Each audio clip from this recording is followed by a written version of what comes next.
Hey guys, Marsinged here bringing another Dragon Ball Z Dokkan Battle video, and so we're going to take a look at TEQ Cell's Super EZA that also came out today. We've already done the look at the Gohan Super EZA, and we talked a lot in that video about Buuhan and how his Super EZA has kind of broken the mold, right? It's kind of, people consider that a new benchmark now because his Super EZA is so ridiculously good, of being the kind of level of Super EZA that we want to see going forward. And this guy has a very similar kit to Buuhan in a lot of ways. So obviously mine's full level 10 links. I haven't given him any skill orbs. He's still got the very basic hidden potential build, so I think once we've done the showcase, I have a much better idea of what I would potentially want to change him to. But he changes AGL orbs to TEQ. He also randomly changes key spheres of a certain type, obviously not AGL or TEQ, to rainbow. So this is always very useful, right? Because he's creating more TEQ orbs for the field and creating rainbow orbs to help combine them all together. He gets 2 extra key per rainbow key sphere obtained, and then he gets crit chance and damage reduction 20%. He launches an additional attack that has a high chance to become a super. When there's a super class enemy, he gets 20% more damage reduction, so obviously that would be 40%. Then he gives all enemies attack minus 20%. So he has passive enemy attack debuffing, which is really good. When there's another extreme ally in the same turn, he provides all allies with 40% defense and 20% crit chance. Then for each key sphere obtained, he gets attack and defense 50%. Then for every rainbow key sphere obtained, gets a 10% crit chance and 10% damage reduction. And then when attacking, he has attack and defense 200%. So what that means is when fighting a super class enemy, he's got 40% damage reduction already. He's lowering the enemy's attack a little bit. You pick up the orbs and you get the extra stats.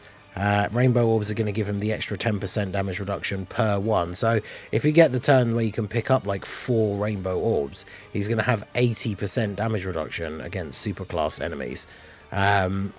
His super attack obviously doesn't change with Super EZA, so he doesn't have any raising defense or anything like that in his super, but he does recover 10% HP with each super.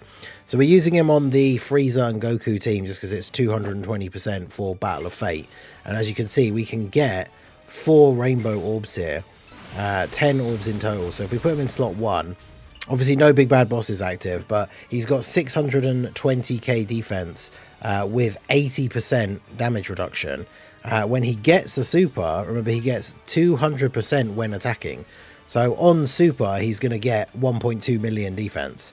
So he goes up to 1.8 with 80% damage reduction. So post super, he's obviously going to tank very well. Now, both the Freezers give 77% support to Battle of Fate for 2 turns. So he is getting a lot of support on this first turn. But we'll see. Obviously, this isn't the hardest hitting event in the world. I think the biggest problem for Cell in the current meta is just simply the fact that he is so much better when you fight a super class enemy, but none of the really difficult fights in the meta are against super class, right? So 26 million, we get the additional, and we get the hidden potential additional as well. So yeah, 326 million super attacks. Very high crit chance because of the rainbow orbs. And of course, each one of those supers heals you 10% as well. So in total, he would have healed 30% of our HP from his attacks on that turn, should we have needed it, which obviously we didn't in this instance. So that is really, really good. But yeah, obviously the red zone stages that are out, the Goku story, the Vegeta story. We've got the Battle Hardened Formidable Foes event, which is quite difficult. Where all of those enemies are extreme types, right? So Cell isn't going to have one of these big fights in the meta at the moment with a superclass enemy. For now, anyway. We obviously don't know what things will be like by the time we get to the end of the anniversary. Maybe the final stage of the gathering of the Super Warriors, like Blue Zone, will actually be really hard. And then obviously he will shine in that sort of content. But obviously the comparison is going to be made between him and Buuhan. As I said earlier, we talked a lot about that during the Gohan showcase, and the fact that these guys are very, very similar, but even so, there's little minor tweaks which are, unfortunately for Cell, slightly worse for him. One of them being, I really want him to have, the rotations are not the way I want them to be, at all, because I want, obviously, him to have a big bad boss's partner, so we're going to float off the physical Kid Buu, the SCR Kid Buu here, and get him over onto the other rotation. But yeah, like Buuhan, for example, gets a guaranteed additional super, whereas Cell gets an additional attack that has a high chance to become a super. So straight away, that can make a big difference, right? Because if you get unlucky, the RNG, like, you know, depending how long an event is, 8, 10 turns, something like that, right? You might see Cell on rotation only sort of 4 or 5 times. You get really unlucky, and every time that additional attack is only a normal, then obviously he's not going to look anywhere near as good as some of these other like crazy Super EZAs. Let me get Buuhan's kit actually up here on the other screen, because then we can like properly compare them. But yeah, they are very similar, because obviously they're both nuking style units, and then one of the things that allows them to hit really hard and obviously have really good post super defense is the fact that they get 200% like on super, which is obviously a heck of a lot. And if you've picked up a ton of orbs and you've got a really good like number to see there with the orbs collected, then obviously 200% on top of that is going to be very, very good, right? So float off Frieza, have him on the other rotation as the slot 1, get Kid Buu over onto this turn. So you can see we've still got 460 on this turn without the extra support from the 2 Friezas that they were giving for the 2 turns. So 200% on super means that still goes, he still gets like just over 900k on super. So he's going up to 1.3, just over 1.3, 1.4 after supering. So post super, he's going to be very, very good. I do think that is the big thing. He wants like a big bad bosses slot 1 partner, or for, I guess, everybody on the team who's floating, like all the 3 floating units, to have big bad bosses, so he can have that link active, because it's going to make a huge difference, right? 20 mil attack. See, there's the turn, like I say, where we only get the additional normal, then we get the hidden potential additional. It's only a normal, unfortunately. But yeah, Buuhan just straight up gets an additional super. Now, Buuhan changes tech orbs to rainbow, and then he only starts creating his own orbs on turn 5. So Cell does, at least from the very start, have the double orb changing. So that's like a direct comparison we can draw there that is a little bit better for Cell. Let's exchange you just so you can actually tank here in slot 1, then float off Kid Buu. So we've got an extra bit of support going around here. But yeah, the thing is, Buuhan gets another massive buff. Attack and defense 200%. That's, well, yeah, that is when attacking. For each key sphere obtained, he gets 40% attack and 30% defense, and recovers 12,000 HP. Cell just straight up gets 50% per orb, which is slightly more. But then for the rainbow orbs, Buuhan gets 33% crit and 22% damage reduction, whereas Cell gets 10% for both. Which is interesting that it's such a significantly smaller number, because even if it was 20% for both, that would still be lower than Buuhan. But obviously Buuhan has the maximum up to 66%, whereas I guess Cell doesn't. But realistically, you could only pick up the 5 orbs at most anyway, 5 rainbow orbs, which would give him 50%, which is still less than Buuhan's maximum buff. And then, yeah, when there's a superclass enemy, Buuhan is giving key and attack, whereas Cell's giving defense. And then he gets an extra 100% attack and defense, whereas Cell gets extra damage reduction. So he gets less damage reduction from the rainbow orbs that he picks up, but if you've got a superclass enemy, he's getting extra damage reduction that way. And obviously Buuhan doesn't have any damage reduction in his just base kit anyway. So Cell has 20%, an extra 20% from a superclass enemy, and then 10% per rainbow orb. Because obviously if they made his, I guess to be fair, if they made his 20% per rainbow orb, he would literally only need 3 rainbow orbs, and then against a superclass character, he would actually have 100% damage reduction. So I'm guessing that's why they didn't give him quite that much, but let's see what we can get here. So the orb's not the best on this turn, in terms of like having a huge number. Go ahead and pop this for you, just to get the little bit of extra defense here. And then, yeah, we can get 7. Okay, well, 7, but we've still got 4 rainbow orbs though. That is the good thing about the orb changing, is that having those rainbow orbs there, hugely beneficial for Cell. So we'll see the difference. We've got a few less orbs this time around, but we do have big bad bosses active. And then, yeah, I do think the 10% heal on Super is definitely something that can't be understated. Because, like, on a team where you're putting in with a decent slot 1 unit, even if you then get hit by, like, a really hard-hitting boss, the slot 1 unit tanks it, but, you know, you still lose, like, half your HP or just around, maybe a little bit less, 40%.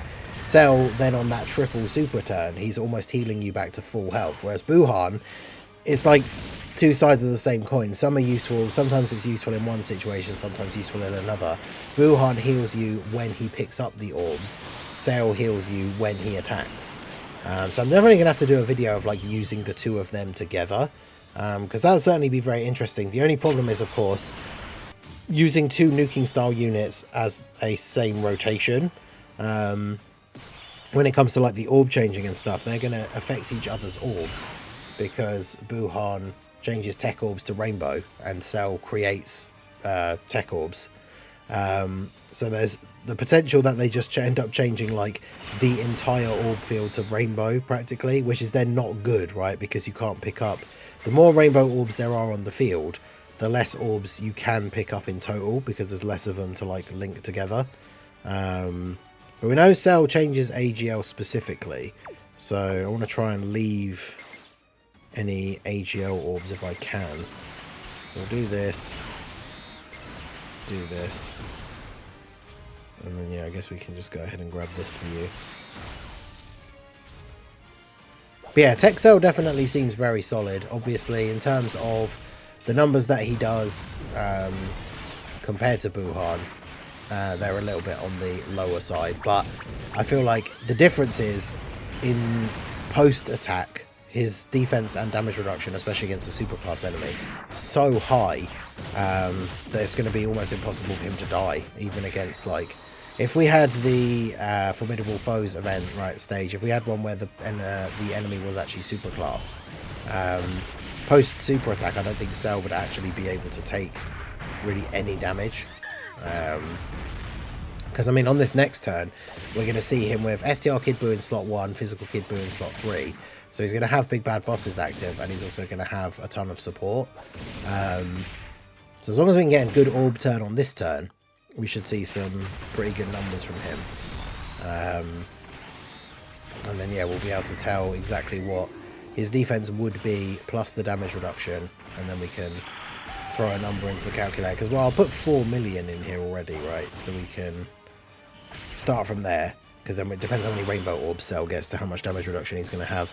So yeah, see, look at that. And the good thing is, like, this guy doesn't need any key, so we can just do this, and then we can get, so we can get 12 orbs. We've got 3 rainbows, so he's got 70% damage reduction after he supers. So if we take 70% off of 4 million, it's 1.2. And his defense now currently is 7.8. So very close to 800,000. He gets 200% on super.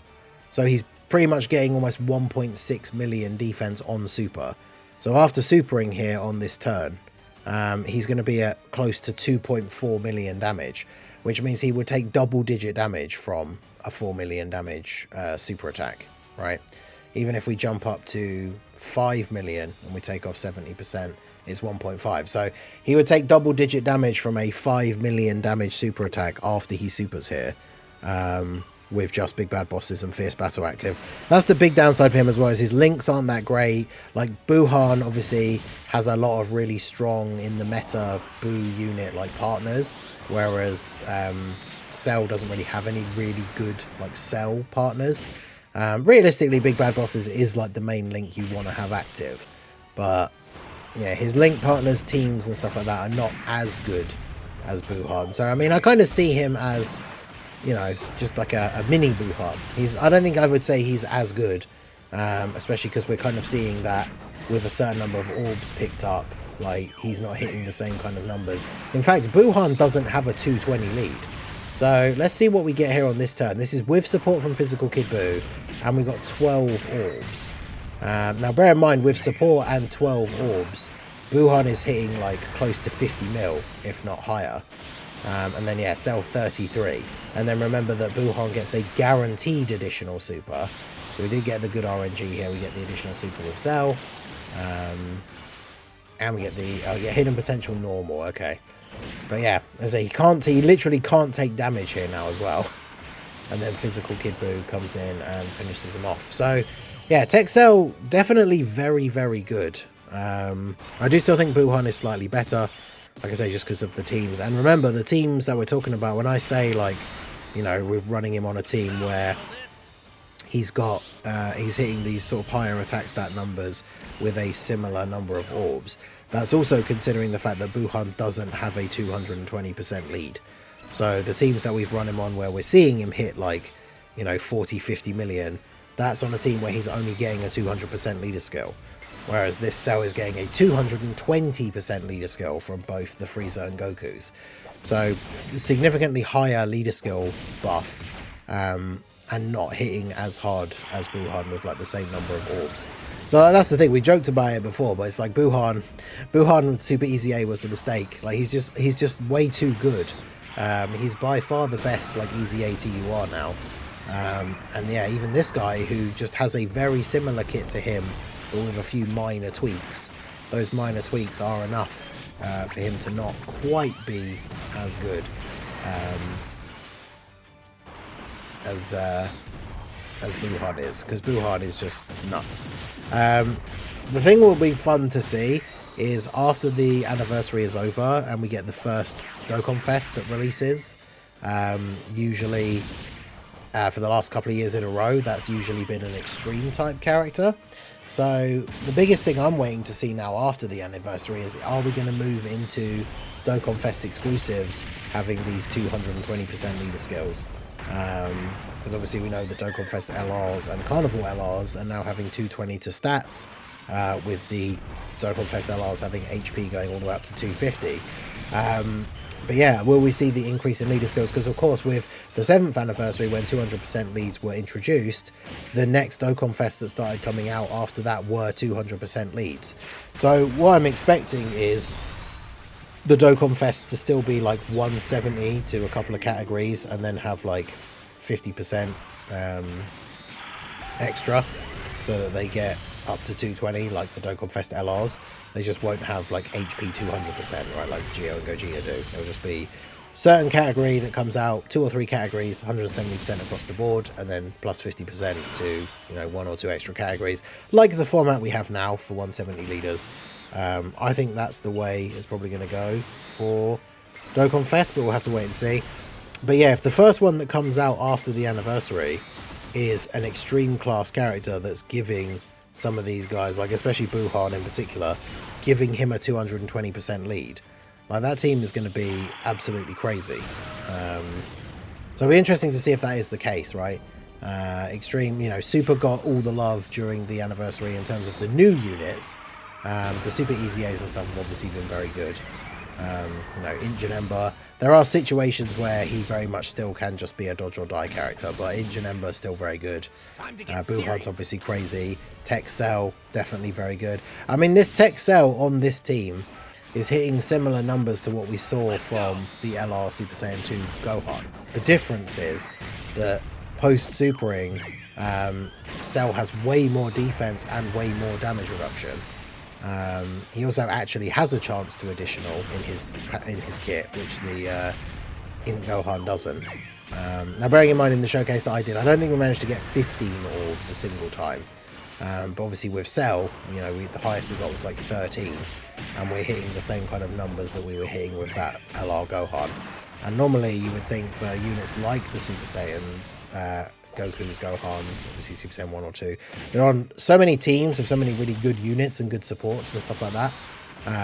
We would expect them to do really well in those situations. But yeah, Cell 35 or 34.5 mil here, double super, be enough to take him out, and there we go. So like I say, the only downside is the fact that to get his full passive you need a super class enemy, because otherwise he's only going to have 60% damage reduction. But obviously with the calcs that we were doing here before, even if we go back to that 4 million damage super attack, I say 60%, it's going to be 40%, sorry. Well, actually it varies because it's 20% and then whatever you get for rainbow orbs. So if you get 3 rainbow orbs, that's still 50%. So that cuts that 4 million down to 2. And if his defense post-supering on those turns, you know, you saw that turn in particular where he had like 800k defense, his defense after supering is still going to be like 2.4. So he's still tanking that 4 million damage super against from an extreme class enemy. It's just going to depend how many rainbow orbs you get. And obviously you're going to want, you know, all of that buff is post super. So I think he is definitely very, very good. Not quite as good as Buuhan, although I think there are certain situations. I guess it all just depends on the rotations and how many orbs you get. Buuhan consistently, I think, has put up bigger numbers, especially with a lower leader class team. But Cell has the potential to be a lot more tanky potentially as well. So I mean, they're both really, really good, and it's definitely quite close between them, but I think Buuhan probably is still better. Let me know what you guys think down below in the comment section. So that is going to be it for the video, guys. This has been the Masked Ningen. Smash that like button, subscribe to the channel if you are new, check out the links down below, and I will see you all again soon. Have a good one.